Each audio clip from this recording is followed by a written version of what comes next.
Okay, I'm Danielle McCartan here at All-Star Collectibles in Pompton Lakes, New Jersey, with a 2-time Super Bowl champ, 10-time Pro Bowler, New York Giants Ring of Honor, Hall of Fame linebacker, New York Giant. I mean, this guy is a legend. So Lawrence Taylor was inducted into the Pro Hall of Fame in 1999. Did you ever have a doubt, based on your stats, did you know you were always going to be a Hall of Famer? Well, I kind of geared that way. I didn't gear that way when my career started, but as my career went on and the game became something I could deal with and I could understand and I could know what's happening out there, yeah, I feel I was going to be a Hall of Famer, yes. So there's a lot of your teammates that are up for nomination in the 2017 class, and I have the list here. Sims, Otis Anderson, Mark Bavaro, Carl Banks, and Sean Landeta. Yes. Out of those guys, in your opinion, who is the shoe-in, if any? I would say the shoe-in probably would be guys like I would say Sean Landeta should be a shoe-in. He's a tremendous punter, and I think Phil Simms should have a good shot to be in, and Carl Banks, of course. Carl Banks is played the game just as good as anybody has ever played it, and I would think Carl Banks and Sean Landeta and Phil Simms have the best chance of going in. Cool. Yeah. So, could you liken, because you were one of a kind at the linebacker position, could you liken anybody that plays now to your prowess on the field, or does no one compare? No. It's a different game now.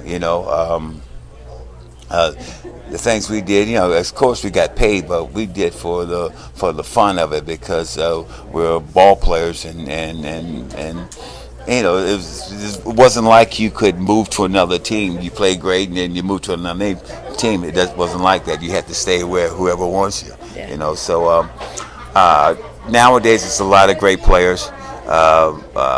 J.J. White's an excellent ball player.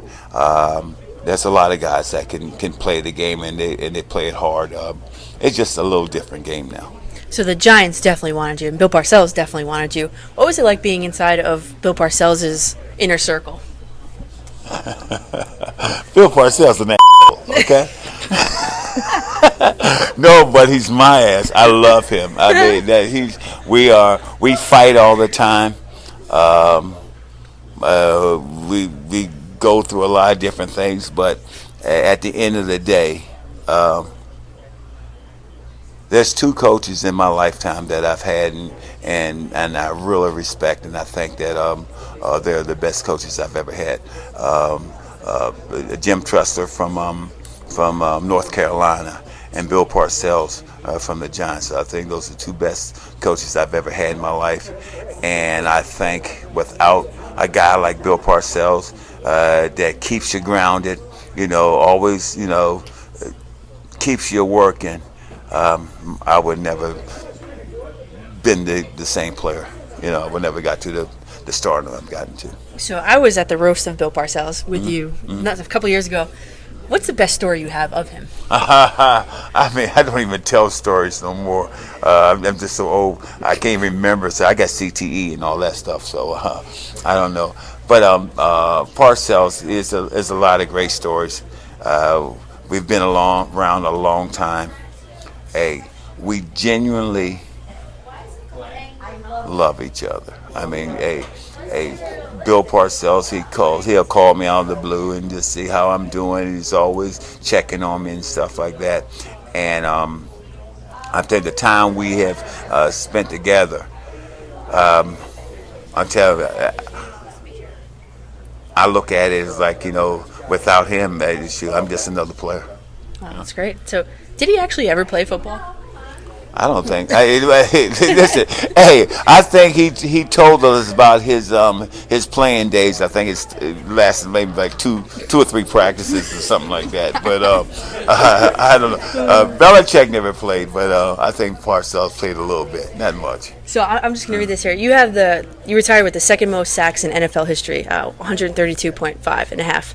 That does not include the 9.5 sacks you recorded as a rookie because it didn't become an official stat. So do you ever feel like a little bit cheated Not being number one because of that glitch.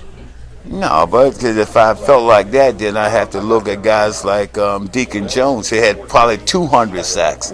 I mean, and none of them were recorded. So, no, it is what it is. I played well for when I was there, but there's a lot of guys that played before me that were absolutely awesome. Better than you? No one. Nobody. Have you been around the Giants? What advice do you give to some of the younger players that are still there? Well, you know what? It's not about giving advice to the younger players on the Giants. You know, most of them guys make so much money they want to listen to you anyway. But No, I don't. hey, but you know, it's the younger guys that growing up and trying to get to the same spot that I've gotten to. You know, high school and college, and those are the guys who really have the most fun and think that you can deliver the most impact on. Those guys, the younger guys, not the guys that are already there. You know, because they got to find their own way. It's the younger guys that are coming up trying to get to those spots that works out pretty good. So you came up from North Carolina. Did you happen to know Michael Jordan as a college kid? Oh yeah. Yeah? I know. What was he like as a college kid? Just like he is now, cocky. You know, hey, can play the game and knew from the beginning that he was going to be a star. Yeah. Most great players know that from the beginning. So your draft story, drafted second overall in the draft. Yeah. What is your NFL draft story? I have no NFL draft story. You know. Nothing No, special. there was nothing special. I sat and watched the draft, and when George Rogers was picked number one, I got up and went to the refrigerator to get me a beer. By the time I came back, it was on number 3. So I missed my name anyway. So it didn't make no difference. So, and just to kind of wrap up here, you actually played baseball for a very long time, Yes. and then switched to Yes, football. Yes. What inspired you to make that switch? My coach, my baseball coach, he told me to give up football. I would never be any good in football. My life is baseball, and I'll be a better baseball player. So I decided to go the other way, and it was just on a dare. Worked out. Yeah, it worked out pretty good. And what do you think about a guy like Tim Tebow switching from football to football to baseball? Okay, which one is he playing now? He was signed by the Mets. Okay, I mean, it looks like the same thing to me. I don't know if he's playing baseball or football out there. All this shit the same to me. All that stuff's the same. I mean, listen, Tebow is a good guy. He's got a great heart. You know, but he's not a football player. You know, he's not a football player. He's a great guy that can give you some spark, but he's not a football player. He's not. Maybe he'll do better in baseball, and I wish him all the luck in the world. Cool. All right. Well, I'm Danielle McCartan. This is Giants legend Lawrence Taylor. Peace out. We're coming to you from All Star Collectibles in Pompton Plains, New Jersey.